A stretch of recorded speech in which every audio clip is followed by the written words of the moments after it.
காலையிலே எப்போதுமே early morning இவளுகளுக்கு கதவை திறந்து ஜன்னல் திறந்து ஸ்நாக்ஸ் வச்சுருவேன். அதுக்கப்புறம் டிஃபன் என்ன பண்ணுறோனோ அதை வைப்பேன். என் பொண்ணு ஸ்கூலுக்கு எப்போதும் 7:30 கிளம்புவா. அவளுக்கு தோசை ஊற்றின கையோட இன்றைக்கி இதுங்களுக்கும் ஸ்நாக்ஸ் இல்லாதனால டக்குன்னு தோசையை ஒன்று ஊற்றி வச்சுட்டேன்.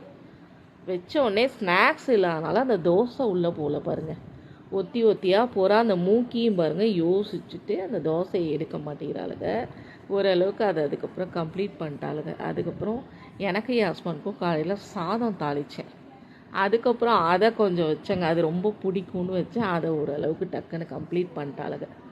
அதுக்கப்புறம் இவளுக ஒரு 4-4:30 மணி வாக்கில் தோசையும் சாதமும் ஓரளவு கம்ப்ளீட் பண்ணிட்டு கத்திக்கிட்டே இருக்கிறாளுங்க. மாற்றி மாற்றி ஜன்னலில் வந்து அப்புறமா சரின்ட்டு என்ன பண்ணிட்டேன், அந்த போட்டி வடகம் தான், ஸ்நாக்ஸ் எதுவுமே இல்லை.